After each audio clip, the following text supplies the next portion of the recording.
It'll give me a countdown like 3 seconds. And here we go. Ladies and gentlemen, just want to wish everybody a good morning. We have a special guest today, a gentleman by the name of Mr. Larry Rolla. What a life story. Tremendous life. And it's a pleasure to have him on the show today.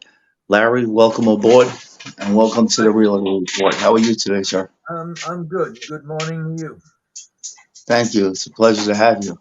Uh, I read most of your book, so much. I've been following your podcast. Very interesting. Where do we begin?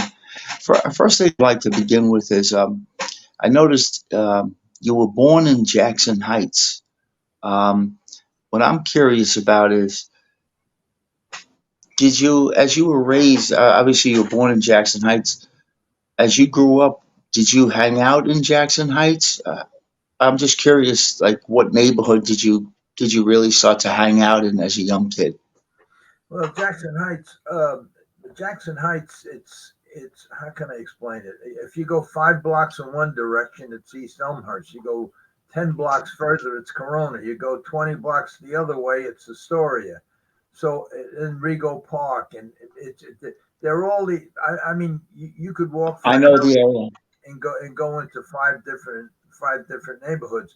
I stayed mostly in Jackson Heights until I was around maybe 15, 16, Gotcha. and then I started wandering around. About that time I was, you get into stupid kid stuff and robbing cars, and then you get in the car, you drive up to Corona or into Astoria, and then you start meeting different kids from different neighborhoods, and that was basically it. And then what I did, I got involved with a couple of kids from the Corona area, and at the age of 15, 16, and you join a gang and you get into fights, and it wasn't long after that, maybe a year and a half of that stuff, just battling every night, getting broken noses and all that stupid stuff. And one day I was in a diner and covered with blood,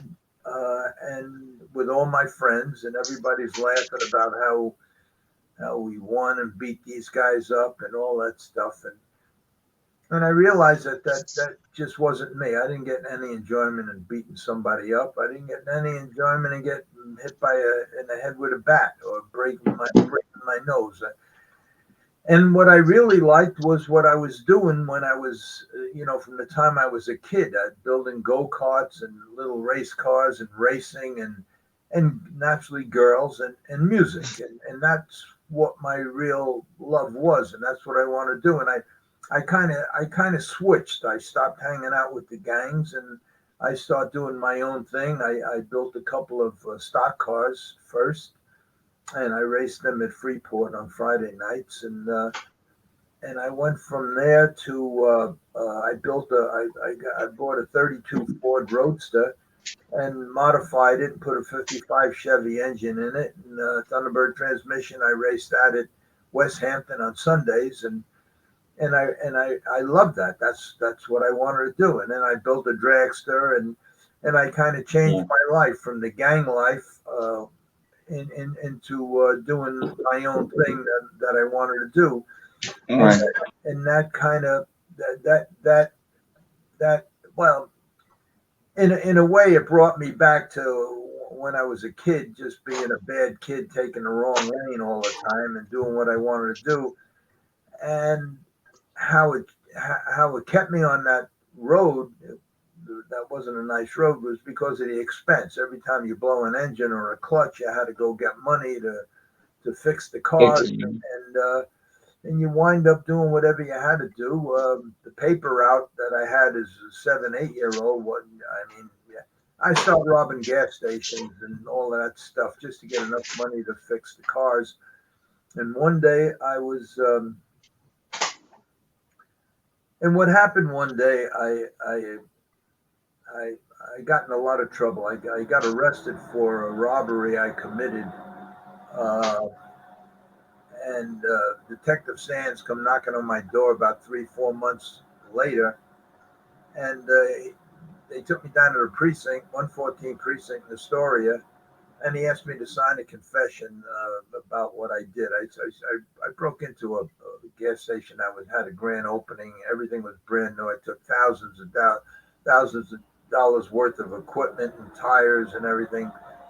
And somehow 3 months later, they found out it was me. And Detective Sands asked me to sign a confession. I wouldn't sign the confession, and he walked around the desk and he slapped me in the face.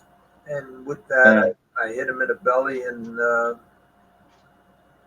they handcuffed me to the back of the chair. And Detective Sands went and got one of them big, thick law books, kept hitting me on the head. And after a couple of whacks on the head, my eyes start bleeding, my nose, my ears, everything. And they uncuffed me again. They asked me to sign it. I wouldn't sign it. They hit me again. I fell to the floor. Typical stuff that happens to a wise-ass kid in the precinct. Yeah. And they kept I understand. on me and stepping on me. And I crawled into the corner. They jumped on my ankles. I rolled up into a fetal position. They got that long pole that they used to push the windows up with, and they started jabbing me in the ribs. Make a long story short, I woke up in the Tombs down at the bottom of the precinct in the basement. They have 3 cells. They call it the Tombs, I guess. And it was 140-watt bulb, 6 inches of water on the floor, Yeah. rats as big as cats. Yeah. Just a beautiful environment. Yeah, and crime no pay. Oh, back then, it wasn't like it was today. You got the right to remain silent. You got the right to, it wasn't like that. The first thing they did when you went in there is they had a pair of pliers always on the in the drawer, and then the first thing they do is put the pliers on your nails if you had nails. I used to bite mine, so mine was short. But they'd put the pliers on your nails, and if you didn't do what they said, they just rip your nail out. But in my case, they just They start ripping them off.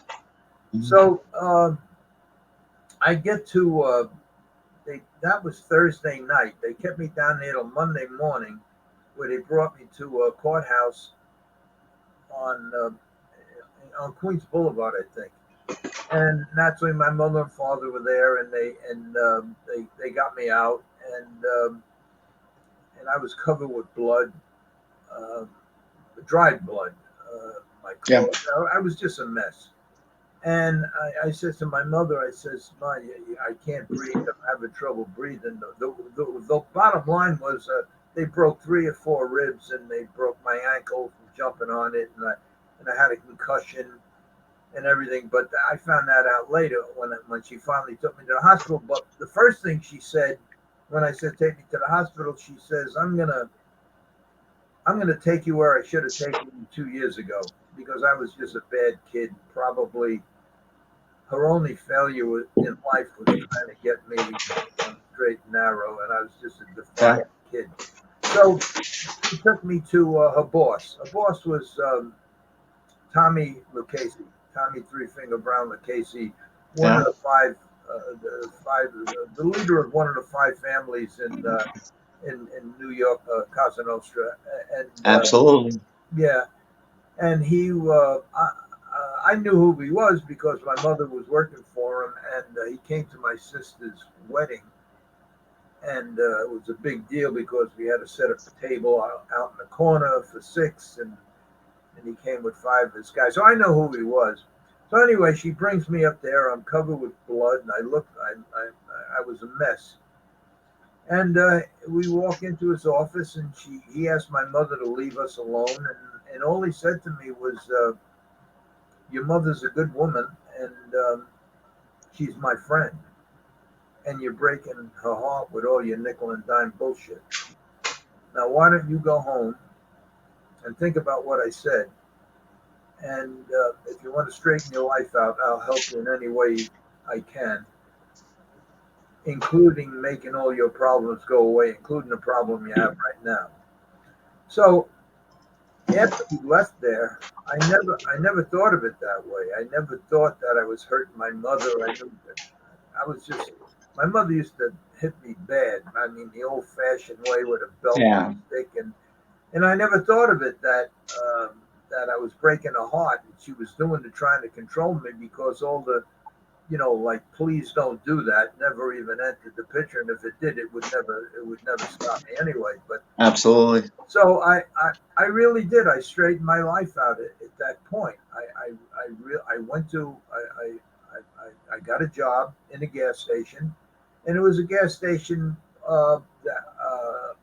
that was on 112th Street, Northern Boulevard. It was open 24 hours a day, and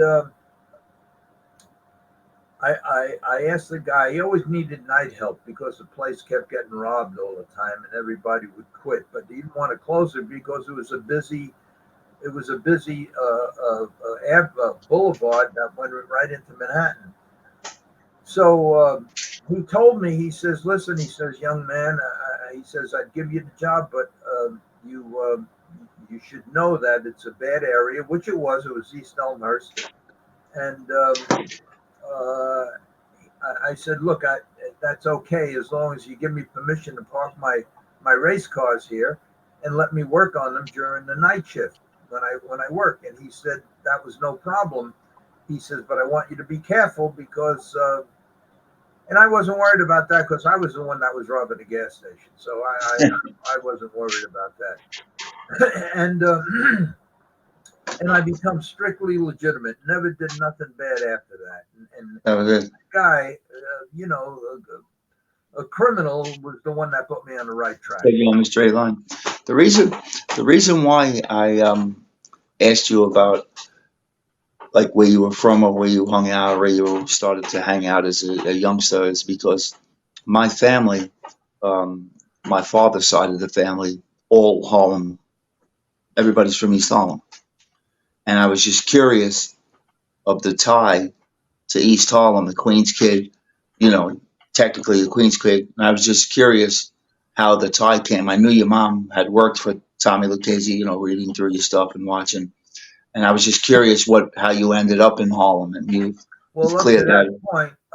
point, I never left the tri-state area. I Yeah, never not tri-state. I never left the neighborhood. I never left the Corona, big kid. Astoria. I never loved that except when I had to go to West Hampton to race my cars or Freeport when I raced the stock cars. Gotcha. The Because Harlem I'm the Harlem thing came up later on with later on. with my involvement with Nicky Barnes, who basically saved my life at that particular time. Gotcha. I started going into Harlem at that time just to pick up money that things that we Be- were be- doing. before I get into asking you really what I really want to know about is the horse race fixing because there's so many people that I have from Astoria that have asked me that knew I was going to do this interview with you um, that have they're Astoria guys, and you had briefly talked about Astoria a little bit, on 12th Street, Northern Boulevard, some things. I was just curious about the Harlem thing and your relationship with Fat Tony. Um, and I don't want to spend too much time on the wise guy stuff because honestly, I grew up around it, hearing about it, knowing about it. So it's not as that's what everybody really wants to hear. That doesn't really Hollywood glorifies it and whatnot. And that's great. That's cool. But I want to hear really about the horse race fixing. But how did you have a relationship with Fat Tony? Was it strictly just from a gambling Well, aspect? in my life at that point, there was only one Fat Tony, and that was Tony Schuler, Whitey Bulger's guy. Gotcha. Now, later on, when I hooked up with Nicky Barnes and Robbie and that whole crew in Harlem, that whole council that he had, Mm-hmm. that's when the other Fat Tony of the Genovese crew, that's when he came into the picture. And the reason he came into the picture was because now we're jumping ahead about 10 years, but Okay. we can always go back and forth and back and forth. Hold Just try to. I'll let you know about what years. So it was in 1975 that I was in a lot of trouble financially, and how I got into trouble, we already skipped over them years, but we can go back to them. I lost about $1.5 million of money that I had won when I first got into the horse business, and I developed a terrible, terrible addiction to sports betting, and that happened with the first Fat Tony Schuler, with the Tony White Schuler. crew when I start racing horses at Lincoln Downs, and I developed win a lot of money with the horses fixing races, but lost a lot of money betting sports. And Fat Tony Schuler, he's the one that got me interested in sports, but not interested. One day he come to me, and we were making a lot of money. We were making maybe 10,000 a week just fixing races. A lot of money. Lincoln Downs, and this was in 1971. And one day he's walking away from me, and he says to me, he says, "Oh, by the way," he says, "I have an edge in a college game tonight," and he says, "You want any action?" Now, an edge to me was, and I never knew anything about sports. My whole thing was racing cars and horses. So I'm doing stuff with him, fixing races with him. He's betting, and we're doing well. And so I says, "Okay, whatever you do for you, do for me." He come back the next day, gave me 3,000 or 4,000, and that's what started it. And it was just another source of income without me fixing races or anything. So we did both, and by the time that meet ended, I was addicted, but there was no more Tony Schuler, so I started doing it on my own, which is an impossible task. And then you get involved in the chasing your money, saying, "Why can't Always chasing. Yeah, I gotta win, and you never win." So I wind up losing a lot of money, and we come back into that story later, how I made all the money, and I lost about $1 million to two different bookmakers. One was an old Jewish guy from the old Meyer Lansky crew who retired up in Monticello. His name was Barney Cutler, and then a madman from New Jersey, Cabert. Cabert. I know. And I took a shot at them after I wound up going broke. I had excellent credit because every Tuesday I'd pay. I had millions of dollars. I was doing really well. And when I ran out of money, but I still had the addiction, and I took a shot at them. I'm sorry. Can you do me a favor? Yeah. Because there's a lot of people that won't understand what you mean, believe it or not, when you said you took a shot. Can you explain what it means to take a shot at somebody? Yeah. Thank you. Thank you. I would bet with these bookmakers, and every Tuesday it was pay or collect, and I always paid. So after months and months and months of paying every Tuesday, my credit was excellent. I went from having a $500 limit to unlimited. And so I was betting $10,000-$20,000 a game with both guys. So every game meant 40,000, 20 to each guy. And I would bet, and my main thing was football. Everybody loves football. So I bet maybe 10, 11 games on the weekend. And, every weekend you're betting $500,000, $400,000. And that's what I graduated to because of the limit and because I never won, and you're always chasing. So when I ran out of money, and here's where the chase comes in and taking a shot comes in. I ran out of money, so I told them, I says, "Listen," they didn't know I ran out of money. So I told them, I says, "Listen," I says, "I'm going to Florida to buy a piece of property." They thought I had unlimited funds because of the game that I was in, fixing races. So I said, "I'm going to Florida to buy a piece of property. So I'll be gone for 2 or 3 weeks," and hoping they would say what I knew they were going to say. "No problem. Just call us up. We'll give you the line." And I knew they would say that, and that's what they said. So I went to Florida. I was broke. I wasn't going to buy property. I was going to take a shot at them, knowing. But they don't know. Right. I was 1,500 miles away, and I was betting over the phone. So with a dime, you could bet $500,000, and that's what I did. So that's what I mean. I took a shot at them, knowing I had no money. Thank you. And after the first week, I guess I lost maybe 80,000. The second week, another 100,000, whatever. Anyway, by the time the third week came, I called them up and I said, "Listen," I says, "I'm closing on the property this week, so I'll be home." And I said, "Give me the line and everything," and they did. The bottom line was, between both of them, between the two of them, between Cabert and Barney, I lost close to maybe 750 to $800,000, and it was really 370 or 380 to each of them. So at that point, I couldn't stall no more, and it was just a bad situation. Yeah, At bad. that point, I had to make a choice: kill myself, run away, or go back. And I never ran away from anything in my life, and I went back. And when I went back, the first guy I had to see was Cabert, who was A madman. I knew he was a madman, but as crazy as he was, and he was nuts, and he did. I found this all out later. He killed 17 guys. He burnt people's feet off for owing money. Yeah, known killer. Known killer. Guy. So, but I wasn't. I was naturally I was worried, but I mean, I lost almost $1 million to this guy and paid. It's not that he gave me the money, the 300,000. I owed him 380, I think. He didn't give me 380,000. I just lost the bet. And being my credit was good, and he knew I was in a position to fix races and pay it back. Yeah. This guy, he's not going to kill me. And I had that in my mind. But then again, the guy's a whack job. You never know.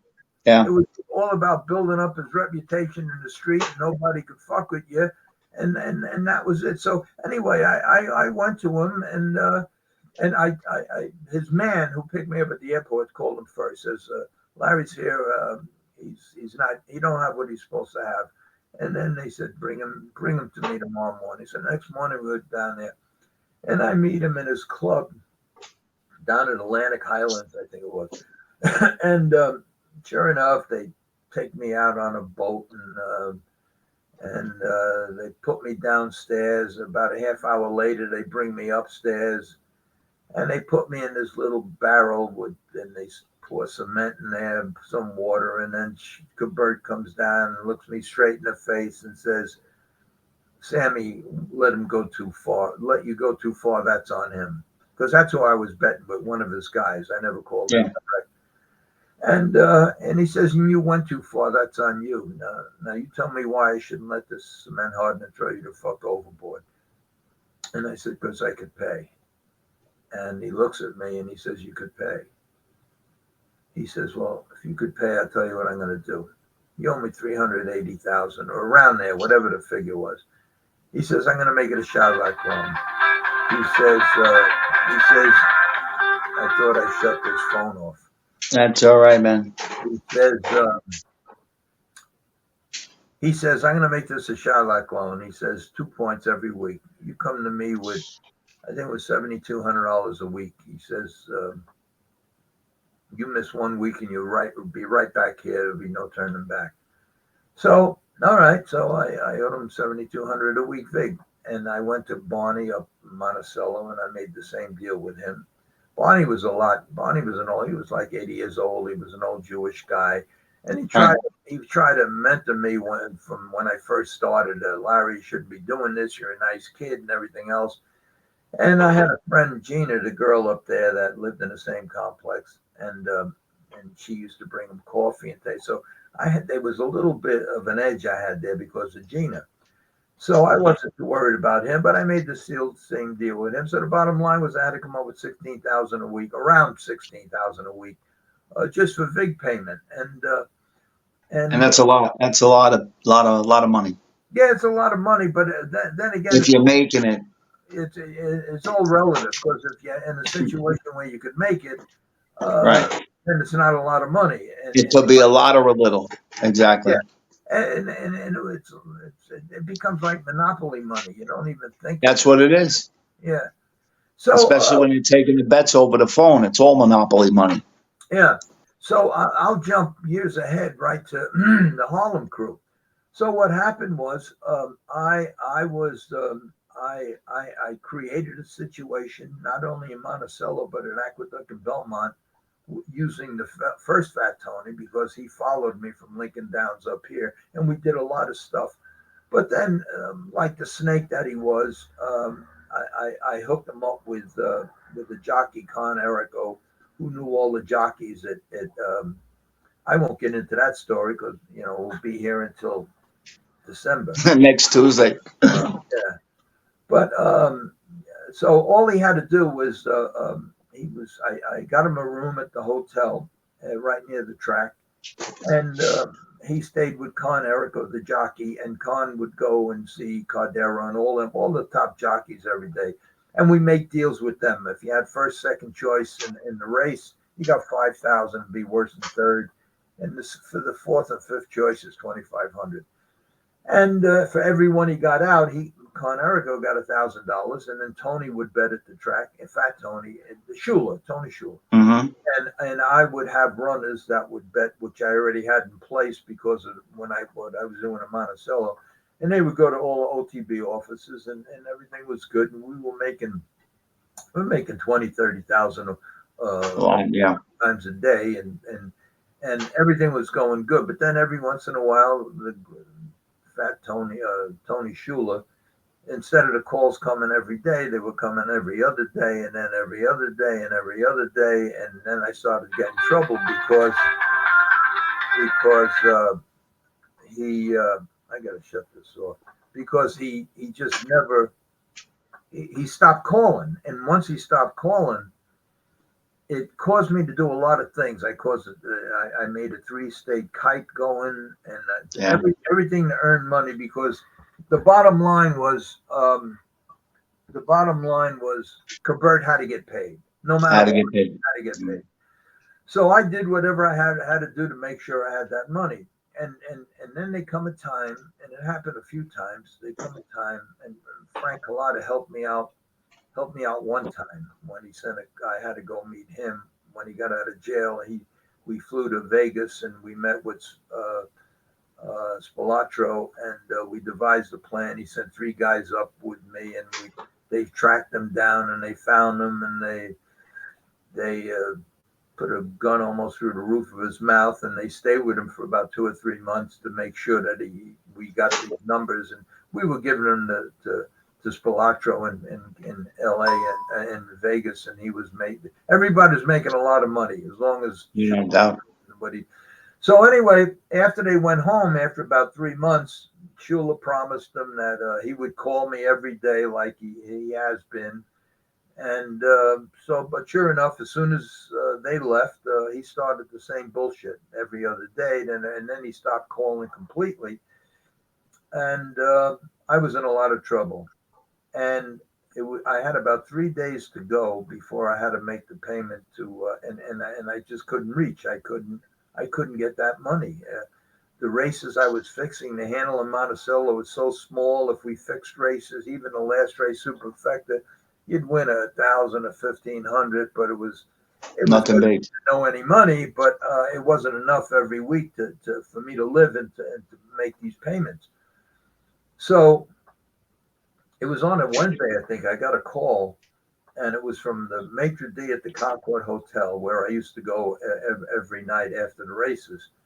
And I had Bobby Parker owned the Concord. I had horses with him, and Manny Halbert owned the Raleigh Hotel. And it was at the Raleigh Hotel where I was asked to do a favor. So my friend from the Concord Hotel calls me up and he says, I have some friends of mine from the old neighborhood, Harlem. They're up here to see Natalie Cole's first ever live performance of when she first started out on the road. And it was going to be at the Raleigh Hotel. And my friends are up here, and they can't get a room. They can't get seats to see the show and everything else. And so I said, all right. I says, tell him to meet me tonight at the Concord, and I'll talk to him. And I met him, and who was it? It was Nicky Bonds, Robbie, Leon, and one other guy. So anyway, I met with them. Make a long story short, naturally, I got them rooms. I got them front seats for the show, for Natalie Cole. And through conversation, he found out that I was in the racehorse business. And he says, "You racing tomorrow night?" And I said, "Yes." And he says, "Okay, we'll have dinner at the track." And okay, so we had dinner, and then I had a horse in the last race. And he says to me, he says, "Can he win? I'll bet for us." And I said, No, you can't bet. I already fixed the race. There's a small handle here. You guys are big players. Just do me a favor. Don't bet the race. I already have it set up. We just, the small handle, small pool, the superfecta pool. We each bet a ticket, me and 4 other guys in the race, and we each get a ticket each. And it's bullshit money, but that's what we do to stay alive. So he says, "Okay, I won't bet." He says, "But I'll see you at the Concord after the last race, and I got something I want to talk to you about." What he wanted to talk to me about was, he said that he can get down 5,000 a position, meaning 5,000 win, 5,000 place, 5,000 show at Monticello. So I says, "Robbie," and that's who I was talking with mainly, and Nicky Bonds. So I says, with all due respect, I says, "There's no bookmaker in the world, first of all, going to take a $2 bet from Monticello." I says, much less a $5,000 bet. He says, "Larry," he says, "every week we bet more than $1 million, sometimes $2 million betting sports every week with a bookmaker." He says, "I am sure that whatever I ask him for, he will give me." He says, I says, "Well, if that's what you can do, let me know." He says, "We're going back tomorrow. I'll let you know." So sure enough, a couple of days go by. He calls me up. He says, "It's done. I got a courtesy bet of 5,000 position at track odds." He says, and that's it. So he says, "Just call me up and tell me what you want to tell me, and we'll go 2,500 each. 2,500 for you, 2,500 for me, 5,000 a position." So naturally, I changed my whole strategy. Then I found out all this out later. It was Fat Tony from the Genovese crew who was taking all the action. Now, whether he was laying some of it off, I don't know. But it never came back to the track. And if he was they were betting $1 million, $1.5 million a week. I'm sure whoever was holding the action was still making 500,000-600,000 a week, because they never win betting sport. And it was a courtesy bet. So even if he lost 100,000 a week, they were still, they were still betting another $1.5 million in sport. And it worked. It worked out well. The only thing is my strategy had to change, because now I had to send in a winner rather than the other way. I would say there was an 8-horse race. I pay 4 guys to be worse than third and box the other 3 or 4 horses. Now I had to come up with just strictly a winner, and that's when I come up with switching horses in the paddock. Putting that's what I really I really would love to know. I know I had heard you say about switching horses. What were the main ways on how you would fix a race? Did you have to get to the other jockeys? Were jockeys involved, or you could do it basically on your own by orchestrating? I mean, how many players did it have to be? We're talking about 2 different things now. For fixing the races like I did before, when we would buy. All right, I'll give you an examples for both of them. Fixing the races, which was my primary thing until I met with where I had to come up with one winner. Fixing a race, and I'll just say it in cheap layman terms so everybody can understand. Let's say there's 8 horses in the race. I would get, and now because you're racing at the racetrack, this is something everybody has to understand. You're racing at a racetrack for 10, 20 years. Everybody knows everybody. Everybody's like one big family. And naturally you get very close to some guys, and at all the smaller racetracks where I was at, everybody's broke. I mean, and that's why they try to fix races and everything, but nobody did it at the level I did it with and come up with the money up front. So I say you had the morning line favorite, and I would come to you and say, listen, you think your horse can win tonight? Yeah, well, I'd say, okay, here's $1,000. Just be worse than third, and then next week we'll bet on your horses. So I'd go to four guys that were friendly and that I knew I knew were broke, and I'd give each of them $500, $1,000, just plus a win ticket. We boxed the other four horses, and naturally we had all the favorites out, so all the four long shots would win. So we would only bet four tickets. We wouldn't abuse it. We would just box the four horses, Gotcha. four tickets. So now the trifecta, back then it was a superfecta. It might pay 800, 900. So you got the 500 from me plus the 800, and that's how you did it. We just eliminated Gotcha. four horses and boxed the other four horses, and each of Got us you. get one ticket. Now with Nicky Bonds, when we just had to bet one horse, naturally I couldn't get seven guys in the race. Mm. It was just so. What I did was I would create situations where, again, I'll say it in layman's terms, very simple terms. Yeah. Thank you.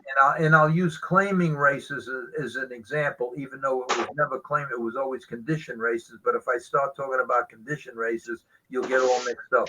But let's say it's a claiming race, and it was a $3,000 claimer. Well, I had 30 horses at the time, so I would take one of the horses that looked similar, that was a $20,000 claimer.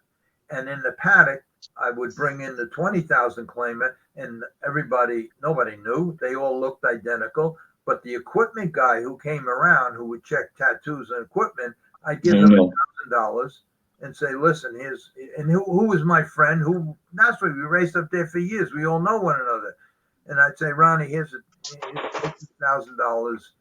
When you get to my horse, just make believe everything is the way it's supposed to be.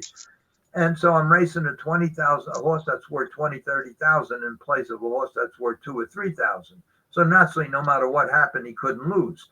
And then what I would do was I would send a couple of my runners up to the track and give them a couple of $100 each, and let them bet on another horse. And then the whole world, because there was always hawks up there, people, Larry's betting on this, Larry's people are betting on this.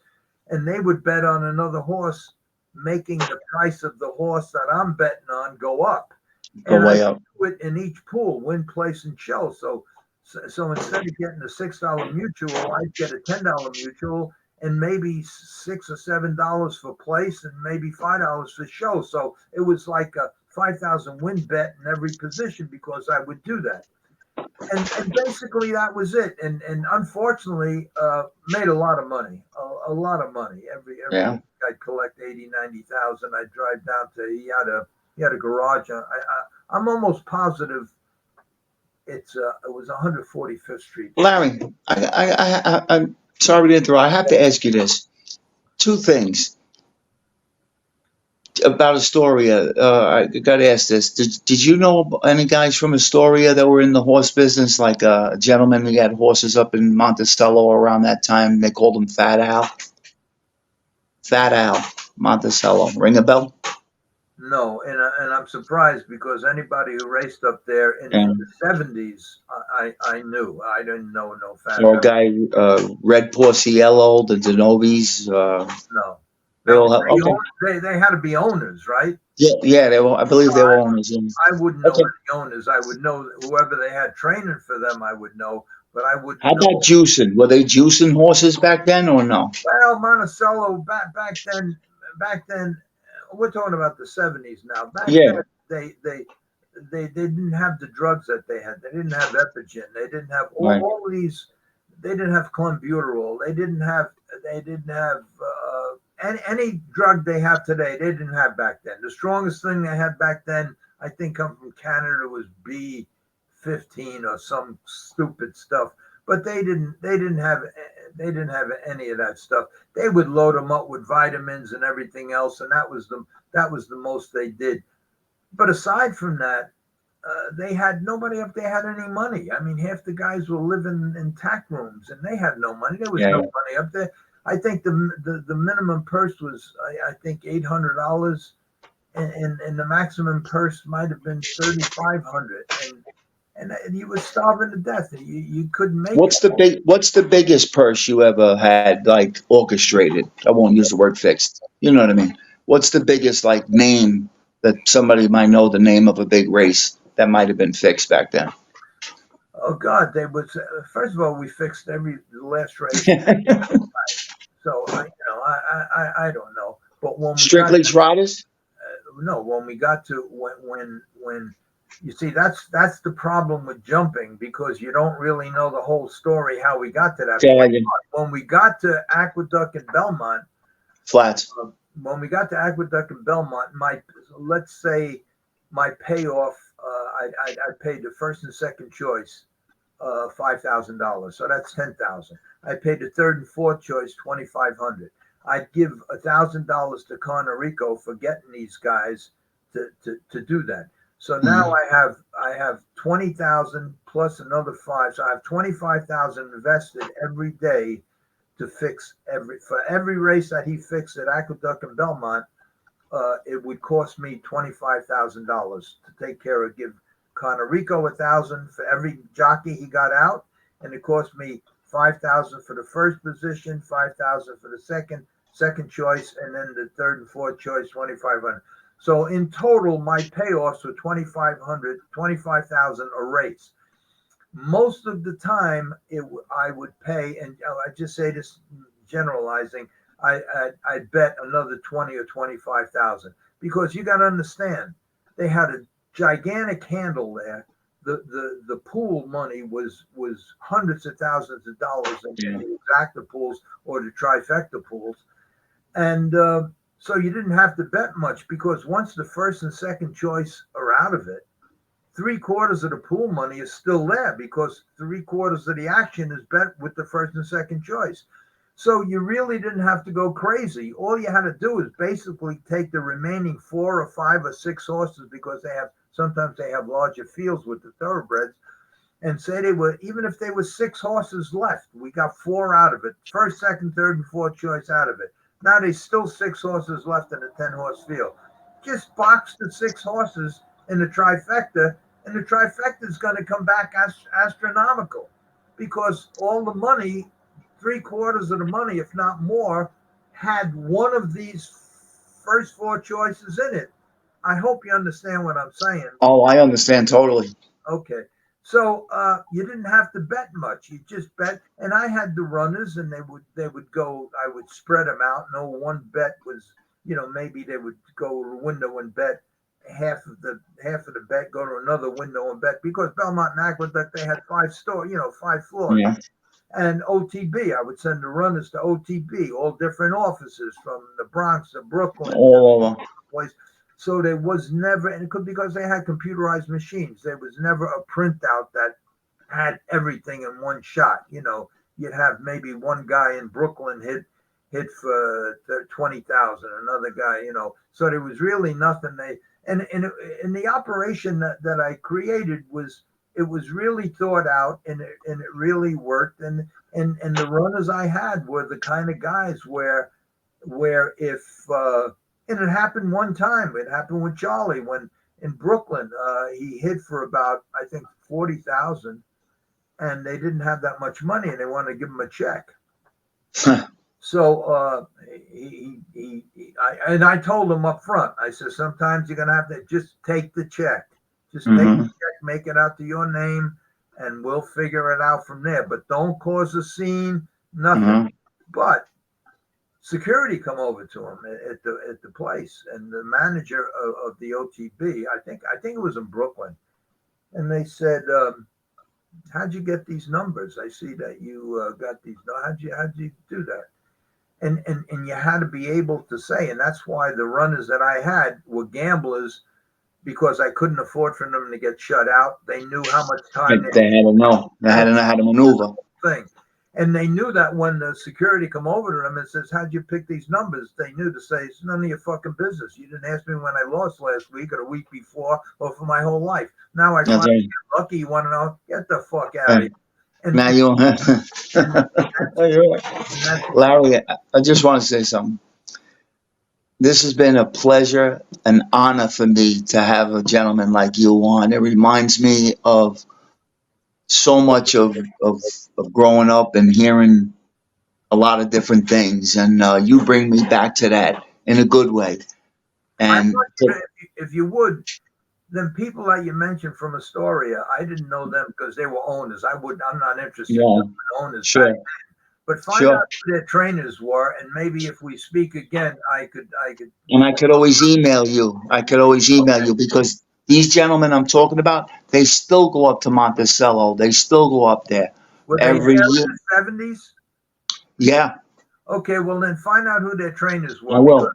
I knew everybody up there. I'm gonna throw one more name and then we gotta go because this thing's on a time limit. Okay. Unfortunately, because I could keep you for 3 hours and I know you got things to do. But I just want to thank you, man. You ever hear of a gentleman, Jojo Aquilino? The only Joe Aquilino I know was with the thoroughbreds at Aqueduct. That's Yeah, yeah, he was. Belmont guy, Aqueduct guy, Yeah, he was a retired fireman. fireman. Yeah, it was my brother's godfather's brother. It was it's Really, small world, really just a small world. good. Yeah, yeah, legit guy. In fact, Yeah. when I lost my license and got it back, that's a whole other story. How I got my license back, and then Maybe we could do that one day. that my friend who politically involved got me. He says, "Okay, you're on probation now. I'm going to put you with a guy that's straight and narrow," and it was Joe Aquilino. So That's crazy. I stayed with Joe Aquilino. And that was a friend of our family, but he was straight guy. Yeah, Straight arrow, yeah, nice guy. yeah, It was sad that he had a pass. He was just yeah, yeah, a guy. Yeah, I yeah. knew Joe. Knew him well. Well, Larry, I just want to thank you so much, man. It's been a pleasure. I hope someday I could email you, keep in touch with you. I look forward to your television series. I hope it comes out and everything works out great. Your book is great. Your podcast is great. I listen to it. I'm a subscriber. If you would, I would. So I didn't say this quick because I know there's a time. Yeah. The series can't start until the writer's strike is over. The writer's strike looks like it might last another year. So what I'm going to do now is try to promote my podcast. It was only supposed to be a couple of, but now it's going to go on. We're up to 13 already. If you would tell your viewers to tune into, I think it's just go to YouTube at Larry Roller and they'll get to my podcast. I already have it on the ticker that we're talking on right now. I have your whole everywhere they could get in touch with you. Larry Roller at YouTube, Against All Odds podcast. On Instagram, Facebook, they could find you. Against All Odds. They know for me to be talking to you. And Craig, I just want to thank you. You're a gentleman. Thank you. Pleasure for me being on here. Pleasure for me. Anything you you got my numbers. Just call me. Thank you, Larry. To help you, I will. Thank you. Find out the name of them trainers from the guys from the story. I'm gonna do that. Thank you so much. God bless you. Same to you. You be well. God bless you. Thank you so much. Bye. Bye bye.